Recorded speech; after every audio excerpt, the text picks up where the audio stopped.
A'udzu billahi minasyaitonir rajim. Bismillahirrahmanirrahim.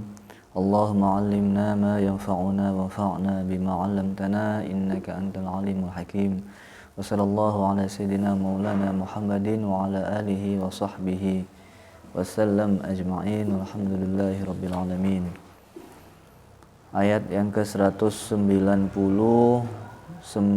ke-200 ya.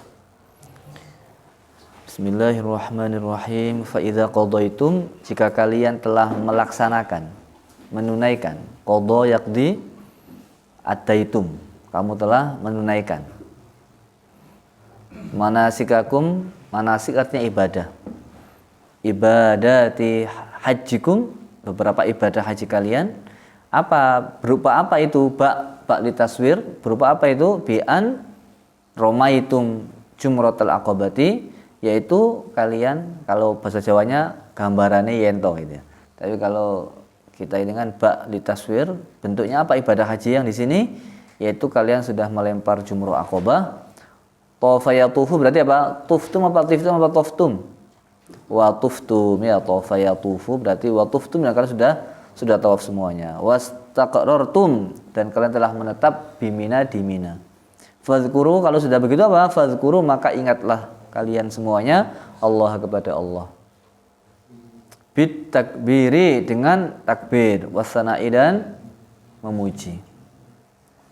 Takbir ini mempunyai kekuatan luar biasa. Allah Akbar. Ada yang mengatakan begini, saya belum nyoba, tapi saya pernah mendengar ada seorang kiai itu, pokoknya kalau kita itu ada baik apa saja, kalau bisa takbir Allah Akbar itu nggak akan kena kita. Allah Akbar itu nggak kena.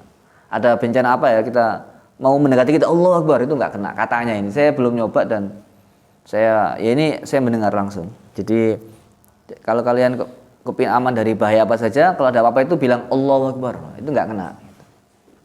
Allahu Akbar nggak kena. Nah, itu. Pokoknya ada apa-apa kalau mau mendekat Allahu Akbar nggak kena.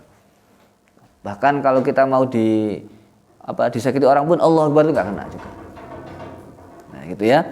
Nah, saya belum nyoba, tapi itu seperti takbir itu fungsinya, salah satu faedahnya bisa begitu. Allahu Akbar itu sudah nggak bisa. Wasana'i, dan memuji Allah. Kadzikrikum, sebagaimana kalian semuanya ingat atau menyebut aba'akum, orang tua pendahulu kalian semuanya. Kama kuntum tadzkurunahum, sebagaimana kalian semuanya menyebut mereka semua, menyebut aba'akum, ayah-ayah atau keturunan kalian yang ke atas, yaitu ayah, kakek, seterusnya. Inda faraghi hajikum, ketika selesai haji kalian semuanya, menyebut orang tua dengan apa? Bil mufakharati, dengan bangga. Tuh. Jadi kita ini harus bangga punya orang tua seperti ini. Nah, kalau orang tua kita nggak membanggakan gimana? Seumpama ya, kalau punya orang tua nggak membanggakan, tetap kita harus bangga. Karena kita ini dengan orang tua itu kita bisa, misalnya orang tua itu nggak ahli baca Quran, nggak hafal Quran, nggak bisa baca kitab misalkan. Gara-gara orang tua perjuangannya lah kita bisa mondok, bisa ngaji lah, bangga sama orang tua kita itu ya. Gitu. Harus bangga dengan orang tua kita. Dan pengabdian anak kepada orang tua itu tidak hanya sebagai bentuk syukur kita kepada orang tua kita, tapi juga perintah dari Allah. Jadi kalau kita tak sama orang tua itu bukan karena orang tua kita, tapi karena Allahnya. Paham ya? Saya sebutkan siapa kemarin? Syekh Hamdi. Syekh Hamdi Syria itu, masih ingat? Syekh Hamdi, Syekh Mahir yang cerita. Syekh Hamdi ada yang, nah Syekh Hamdi ini kan ditinggal ayahnya itu. Ayahnya tinggal cerai. Ya, jadi ibunya dicerai sama ayahnya, dan Syekh Hamdi ini masih kecil. Dan tempat dikasih nafkah. Sukses.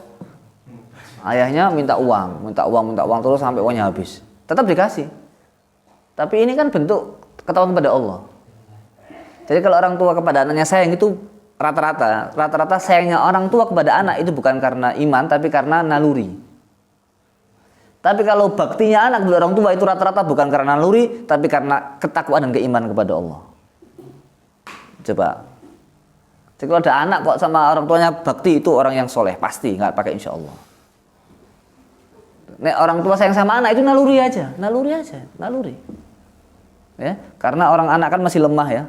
Supaya dia bisa hidup kuat harus ada orang yang menyayanginya. Allah titipkan orang tua itu. Paham ya? Nah, kita lanjut lagi. Kazikrikum aba'akum. Jadi kita harus bangga punya orang tua, nggak boleh nggak bangga, harus bangga. Kalau orang tua kita itu nggak punya, miskin misalkan sama ya, nggak punya uang, tidak memedulikan kita, nggak ada masalah. Justru dengan keterpurukan itulah kita bisa menjadi bangkit. Hati-hati kalau punya orang tua yang hebat, justru anaknya bisa terlena itu. Masa antara ragu orang hebat, nah, malah justru dia itu hanya bisa bapakku hebat, kamunya kan memalukan malah. Yang hebat bapakmu, kamunya loh. Kalau nggak bisa niru bapakmu gimana? Nah, justru maka kita nggak usah menonjolkan bapak saya orang hebat, biasa aja. Nanti orang yang bisa menilai. Justru malah menjadi benalu. Ya, itu memalukan, bapaknya hebat, anak seperti itu kan malah menjadi nggak bagus. Ya, nah, bagi yang bapaknya nggak hebat, kesempatan untuk membangun citra. Sesungguhnya orang yang nggak hebat itu bisa menjadi hebat karena yang buat hebat itu bukan manusianya itu, tapi kehendak Allah Subhanahu Wa Taala. Diiringi dengan kesungguhan yang bersangkutan. Paham tak? Nah, orang hebat itu biasanya punya greget yang kuat. Kalau kalian itu gregetnya kuat jadi orang hebat, insya Allah jadi orang hebat. Ini sia gitu. Orang yang nggak hebat itu memang gregetnya nggak kuat. Saya nerima jadi seperti ini aja, nyantai. Hidupnya. Pokoknya kalau kalian kepingin jadi penulis, kenapa nggak jadi penulis? Karena gregetnya kurang. Yang kedua, tidak punya kecintaan. Dua ini. Ya, habis itu banyak sebabnya, ini dua yang saya sebutkan saja. Jadi kalau kalian ya dikasih Allah kok seneng sesuatu dan kalian itu ada usaha maksimal, gak pakai insya Allah, ya pakai insya Allah ya manusia ya. Ini dalam teori saya itu 99,9 berhasil. Sebutkan aja, kita testimoni aja, kita bicara fakta aja lah. Pokoknya kalian senang ilmu, usahanya kuat, jadi wes apa saja. Jadi kalau kenapa dia tuh nggak jadi penulis? Karena gregetnya nggak ada, biasa aja deh. Gitu. Nggak begitu senang jadi penulis dia memang, ya sudah. Yang kedua senang toh, tapi nggak ada usaha belas, ya sudah selesai, tamat. Kalian senang Quran, itu hebat ya, nggak sembarang kayak senang Quran itu deh. Nggak semua orang dikasih Allah hati senang Quran. Nggak semua orang dikasih Allah hati senang belajar. Nggak semua orang dikasih Allah senang wiritan. Nggak semua orang dikasih Allah kesenangan mondok. Nggak semuanya. Kalian dikasih senang itu sudah hebat. Nomor itu sudah poin terbesar.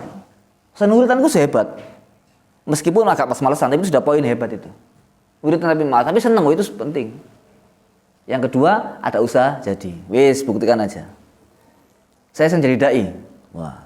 Kemudian ada usaha latihan, mendengarkan, diperhatikan. Oh, posisi dai kok bisa hebat ini kenapa? Apa rahasianya? Intonasinya, cara dia. Kemudian wis enak, tapi kok enggak anak sih ngundang, oh kurang berkah. Ya gitu Rek.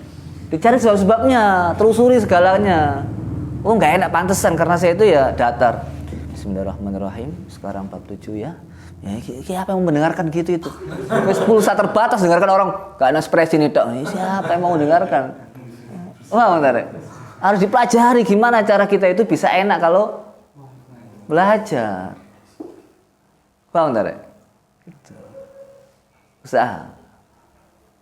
Ya, jadi usaha itu kalau senang usaha itu ringan. Pokoknya ada cinta yang berat jadi ringan, yang sulit jadi mudah.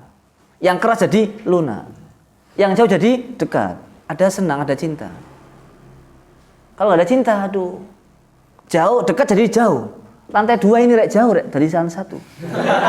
Kalau nggak ada cinta, apa tuh malas ngajar, apa capek. Padahal dia hanya tinggal tidur, terus nggak masalah. Paham Rek? Meskipun dia wiritan, ya, hanya sadar, istilah apa? Ya tanya ini kayak apa lah. Tapi dia nggak datang karena nggak ada cinta, nggak ada seneng dia. Kalau jauh Rek, datang itu. Di Singosari ada bakso enak. Itu yang datang dari Darmo, Surabaya. Ke Singosari aja untuk makan bakso aja. Itu pun dia nggak kapok Rek. Saya ada di situ. Loh Pak, masak bakso yang ini habis Pak. Saya kemarin dari sini tutup. Oh, jadi 2 kali dari ke situ. Hanya untuk makan bakso 1 mangkok aja. Bayangkan coba. Ada senang. Kalau nggak ada senang, jauh malas.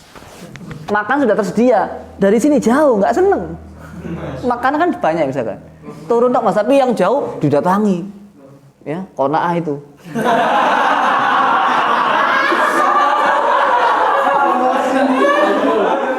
Enggak ngerti, qanaah itu apa enggak ngerti. Enggak ngerti qanaah itu apa, enggak ngerti. Mana Rek?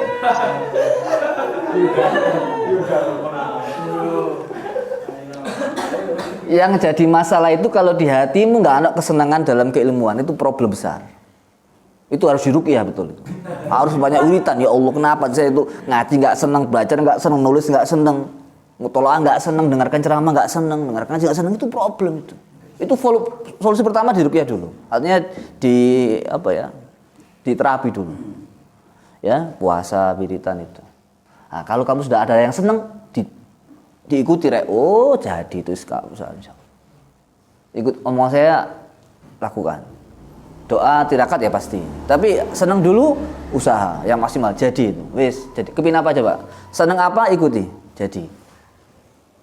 Capek itu justru capek itu menyenangkan. Orang kalau senang mikir, nggak mikir dia malah susah. Paham nggak, Rek? Nah, wis ya, kita jalan lagi. Harus ada rasa cinta, senang. Kalau nggak senang nggak bisa. Au asyadda dzikra, atau lebih ingat lagi kepada orang tua. Min dzikrikum iyahum. Oh bukan, au asyadda dzikra, atau yang lebih kuat ingatnya kepada Allah daripada kamu ingat kepada orang tua kalian semua. Min dzikrikum iyahum, daripada kamu ingat orang tua pendahulu. Wa nusiba asyaddu, dinasabkan asyaddu alal hal, menjadi hal. Min dzikril mansubi, dari menyebut mansub. Mana? Dari kalimat uzkuru. Idz lau ta'akhkhara anhu lakana sifatan lahu, karena andaikan dia itu diakhirkan maka dia menjadi sifat bagi uzkurullaha. Faminan nasi, di antara manusia, man mubtada, yaqulu, mengucapkan rabbana atina, ya Allah berikan kepada kami apa? Nasibana, bagian kami, fid dunya, di dunia. Fayu'tahu fiha, maka dia dikasih Allah bagiannya di dunia itu. Tetapi wa ma lahu fil akhirati min khalaq, tapi dia tidak punya apa-apa di akhirat, enggak punya bagian apa-apa di akhirat. Khalaq artinya bagian. Wa ma lahu, dan dia enggak punya apa-apa. Manafi. Kalau kamu itu kuliah mau doanya kepingin dunia ijazah, ya dapat dunia itu aja. Enggak dapat pahala apa-apa. Maka niat yang baik. Berapa banyak mahasiswa mati di tengah jalan kan, di tengah kuliah. Kalau dia niatnya hanya ijazah aja, mati dia sia-sia, biasa aja mati, bukan sia-sia, mati biasa aja. Tapi kalau dia meninggal dunia ketika kuliah mencari ilmu, syahid dia. Jadi kalau kuliah, kalau belajar harus baik niatnya. Sewaktu-waktu itu dipanggil Allah itu siap baik gitu. Jangan mendadak, oh iya Rek, gitu. Siap. Kita repot buat skripsi, kita repot buat penelitian, kita repot buat makalah. Ujung-ujungnya kita tuh nggak tahu kenapa saya buat begini. Suruh dosen, selesai. Kenapa? Karena saya kuliah. Kenapa kuliah? Ya supaya dapat S1. Selesai gitu aja berarti. Ya sudah, mati ya kamu dapat S1 kalau hidup. Kalau mati nggak dapat apa-apa.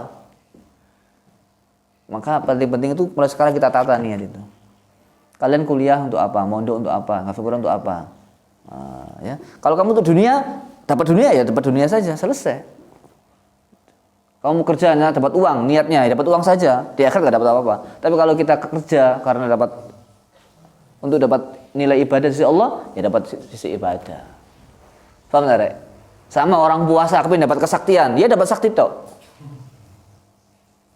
Paham nggak, Rek?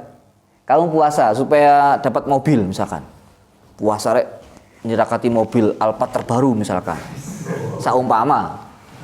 Dapat ya, kamu puasamu sebanding dengan Alphard saja, selesai. Apa nggak boleh kepin Alphard? Ya boleh. Gimana caranya? Ya Allah, saya berpuasa sunnah, saya mohon kepadamu, saya berdoa kepada Engkau ya Allah. Saya punya Engkau, saya punya Tuhan, punya Allah, dan saya punya keinginan, saya mohon kepadamu ya Allah. Oh, gitu. Dan saya kepin Alphard. Gitu. Ad-du'a'u mukhul ibadah. Doa itu intinya ibadah. Ad-du'a'u mukhul ibadah. Saya puasa ini berdoa kepadamu ya Allah, dan saya kepin Alphard. Urusan dikabulkan tidaknya pasti kau kabulkan, pasti, nggak pakai insya Allah. Tetapi kapan, berupa apa, di mana, nah itu urusan Gusti Allah. Paham nggak, Rek? Ya, Tapi kalau menurut saya kalau kita itu bisa ngelakoni itu ya sukses. Bisa dapat. Misalkan ada doa kalau hawaij ya dibaca sekian kali ya dapat. Gitu ya. Kemarin sudah saya cerita itu ada mahasiswi saya itu kemarin apa? Baca Fatihah 100 kali ditulis dapat.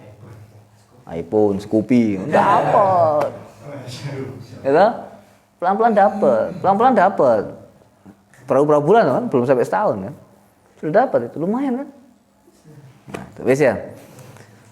Jadi kalau orang minta artinya di dunia minta ya Allah saya minta harta. Kalau harta tok tujuannya ya dapat harta tok sudah. Tapi kalau kita ya Allah saya berdoa ini supaya hati saya bisa dekat denganmu ya Allah. Beda lagi itu. Dan saya kepingin ini. Saya kepingin mobil tujuannya supaya bisa ngangkut mahasiswa untuk liburan. Itu bisa. ya itu bisa. Itu. Paham? Wis, ini ya. Kurang ini harus jadi satu ini. Maka yang bagus kata Allah, jangan minta dunia saja, tapi minta akhirat juga. Nah, ini ya, nasibun wa minhum sebab ini orang yang bodoh itu ya ini, minta dunia tok, enggak minta akhirat ya. Ya, sangat. Jadi kalian tuh minta dunia harus minta saya apalagi sama kalau enggak sama Allah. Tapi harus ada muatan akhiratnya.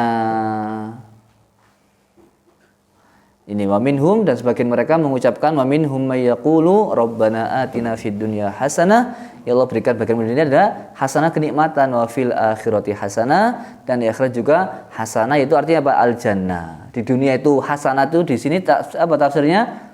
Kenikmatan, ya Allah berikan kami di dunia kenikmatan dan di akhirat surga. Itu tafsirnya di sini, ya. Tapi tafsirnya ulama yang lain, fid dunya hasanah itu al-mar'atus sholihah atau zaujah sholihah. Tafsirnya itu. Itu insyaallah saya baca itu Ibnu Abbas tafsirnya ini. Fid dunya, zaujah sholihah itu fid dunya hasanah. Dunia itu enggak ada baiknya kalau istrinya enggak sholihah. Ingat omongan saya. Cantik model apa kalau enggak sholihah itu enggak ada baiknya. Sholihah tok enggak jamilah itu juga ujian.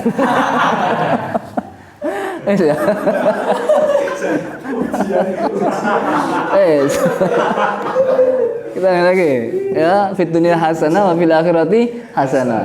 Lah iya deh. Wa qina adzabannar dan jagalah kami Allah dari siksa api neraka. Bi adami dukhuliha dengan tidak memasukinya. Wa hadza demikian ini bayanun untuk keterangan lima kana 'alail musyrikuna atas apa yang terjadi pada orang-orang musyrik.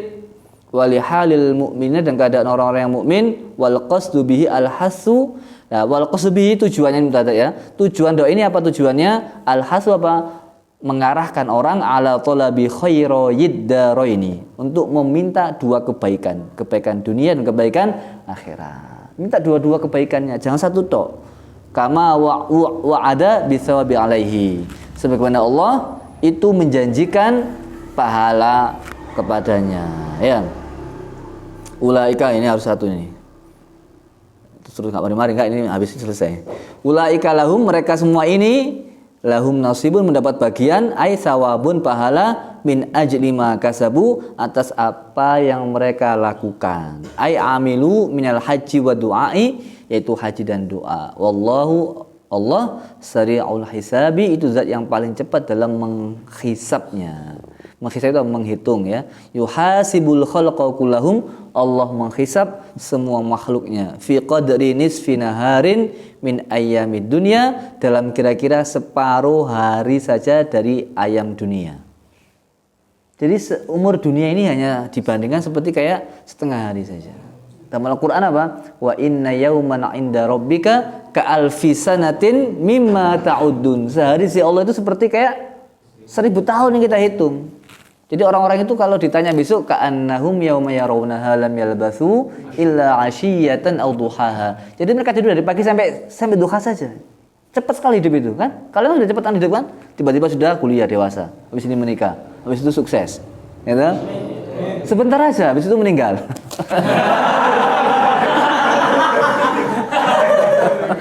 Loh iya dong, masa gak mati-mati. Kalau gak meninggal itu gak enak deh. Jangan lama-lama tua itu menyusahkan. Jangan punya cita-cita kepin hidup 100 tahun, 200 tahun. nggak bisa menikmati hidup itu, ya. Makan tuh nggak bisa nikmat, jalan juga nggak bisa tegak, itu kan. Coba makan kacang nggak bisa dikunyah, muter-muter tok dia, muter nggak ada rasanya. Itu repot Jadi semua makan tuh hanya satu metode, diseruput semua, masuk apa dikunyah semua makanan. Paham? Nggak enak, serba nggak enak. Mati normal-normal 75, 80 itu udah enak itu. Tapi tetap dengan Quran. Harus yakin 100% dengan Quran selamat gitu, harus begitu, nggak boleh ragu. Paling nggak pakai insya Allah, harus. Selama saya dekat dengan Quran, surga insya Allah di tangan saya. Bismillah. Yang penting saya mohon kepada Allah tetapkan titip iman saya dengan selalu Quran di dada. Terus gitu. Jangan sombong juga. Minta Allah yang menjaga kita. Allahumma inni astaudi'uka wa astaghfiruka dini wa imani wa qur'ani wa ilmi wa amali wa yaqini. Ngono harus. Kalau Allah sudah titip beres. Yakin iman dada yakin. Kenapa? Saya titip sama Allah. Loh gitu. Sesungguhnya Allah nggak akan mungkin menyanyiakan titipannya. Loh gitu. Tapi bacanya harus tahun pisan, Bacanya harus tahun pisan. Pagi sore atau pagi tok atau siang tok, malam tok gitu. Paham maksudnya, gitu ya. Harus yakin. Pokoknya kalian harus jadi orang hebat, harus jadi orang hebat. Harus jadi orang sukses, nggak boleh nggak boleh meleset semuanya, sukses semuanya. Pokoknya sampai selesai lulus ini sukses gitu. Berarti ciri-ciri nggak sukses itu nggak kerasa. Ya enggak, saya nggak mengancam ya. Kalau nggak kerasa silahkan mudah-mudahan sukses ya. Saya nggak mau begitu, mudah-mudahan sukses. Karena sesuai itu kan tergantung apa ya, Allah itu memberikan kita sukses, takdir sukses itu berarti ada hujahnya, atau tahu hujah? Alasan. Kalau kita mau ditakdir Allah sukses, maka kita sama Allah ditakdirkan mengikuti jalannya orang sukses. Kalau kamu ditakdirkan jadi profesor, doktor, kamu ditakdirkan apa? Suka baca, senang nulis, gitu. Itu begitu. Kalau kamu nggak senang baca, nggak senang nulis, berarti takdirnya bukan profesor, bukan doktor, kan gitu. Paham kan? Nah, gitu. Jadi tergantung takdirnya. Kalau kamu terakhir ya, habis ini terakhir kita istirahat habis ini ya, ngafalin untuk store besok pagi. Saya masih ingat Syekh Haftaru itu sudah pernah saya sebagian ya. Syekh Haftaru itu pernah ceramah itu membalik kalimat ini, Rabbana atina fil akhirati hasanah wa fid dunya hasanah. Pendengarnya rame. Oh, histeris. Ya apa ini? Ini kok keliru. Fid dunya hasanah diingatkan sama maumnya. Syekh Haftaru baca lagi, Rabbana atina fil akhirati hasanah wa fid dunya hasanah. Semuanya gitu dulu. Nah, Syekh Haftaru ketawa. Syekh Haftaru ketawa lagi. Diulangi lagi sampai ketiga kalinya. Rabbana atina fil akhirati hasanah fid dunya hasanah. Aduh, kan biasa orang awam itu kan ya. Biasa itu. Akhirnya apa? Syekh Haftaru kemudian mengatakan, iya tadi saya sengaja. Gitu. Kalian semuanya tidak rela Al-Quran itu dibalik secara lafadznya. Tapi kenyataannya kalian tuh lebih rela isi Al-Quran dipraktekkan dan kalian tanpa ada rasa ingkar sedikit pun.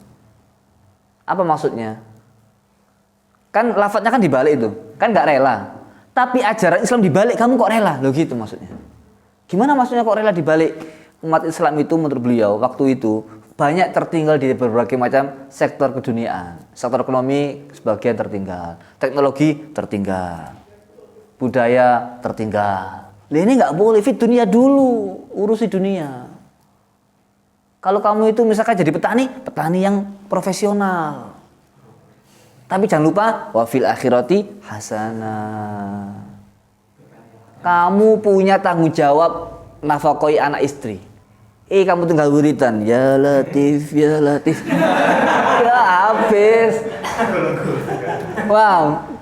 Ya susu ya, la ilaha illallah, la illallah. Enggak boleh. Fiturnya dulu anak butuh apa? Turuti. Selesai anakmu dia minum susu, kamu la ilaha illallah, la ilaha illallah. Istrinya ya. Ya gantian. Itu. Dunia dulu diperhatikan, baru kemudian akhiratnya. Paham maksudnya gitu? Paham ya? Jangan kemudian orang itu, sebetulnya cerita juga ada orang itu masuk rumah itu nggak ketawa, langsung wiridan, langsung buka Quran, itu keliru. Sapa dulu keluarganya, butuh apa yang perlu dilengkapi, yang dicukupi, baru kemudian kita baca Al-Quran. Tapi juga jangan selalu nyukupi terus, sudah kasih susu, minta apa lagi nak? Pisang goreng, apa lagi nak? Terus ya nggak mari-mari, nggak selesai. Ya cukup, selesai, sudah kita tinggal kepada Allah lagi gitu. Tapi jangan sampai kita abaikan. Jadi di dunia dulu diperhatikan, di dunianya itu. Paham maksudnya? Baru kemudian fil akhirati hasanah. Paham kira? Cukupi kebutuhan anak istrimu, rumah yang layak. Baru setelah itu bangun kuburan yang layak. Istri kedinginan, sabar, innal masabirin. Keliru. Rumahnya sempit, kalau jalan nggak bisa tegak tapi miring semuanya. Gitu. Misalnya kan, ya, yang penting di kuburan lapang. Iya nek lapang nih nggak lapang. Sempit di dunia, sempit di kuburan kan repot. Paham tak kira? Nah, dunia perhatikan, akhirat juga diperhatikan. Jadi minta ya sama Allah yang bagus-bagus, yang enak-enak, yang nikmat-nikmat. Jangan minta yang nggak enak. Paham Subhan ya? Minta yang enak sama Allah itu, jangan minta yang nggak enak. Idza sa'altumullah fas'aluhu al-firdausal a'la. Idza sa'altumullah fas'alu al-afiyah. Sampai ada hadisnya itu Nabi Yusuf itu kan minta apa? Minta Robbi penjara, dikasih penjara sama Allah. Andai kan dia nggak minta nggak ada penjara. Jadi kalau minta yang enak-enak, jangan nggak apa-apa ya Allah, saya begini yang penting, nggak usah yang penting, pokoknya enak gitu. Paham tak kira? Wih, sini penting, ini rahasia hebat ini. Ya banyak kita itu mendengarkan nggak apa-apa di dunia menderita, di akhirat itu bahagia. Ya nek bahagia nek gak? Apa bisa menjamin bahagia? Belum bisa. Dunia bahagiakan. Kesehatan dijaga. Itu minum air putih, air asma. Apalagi dilengkapi dengan madu rupiah. Wah, itu hebat. Madu asihah itu, masya Allah. Oh itu dinikmati hidup itu, ya. Saya kira demikian ya, insya Allah. Kita tutup dengan ibadallah.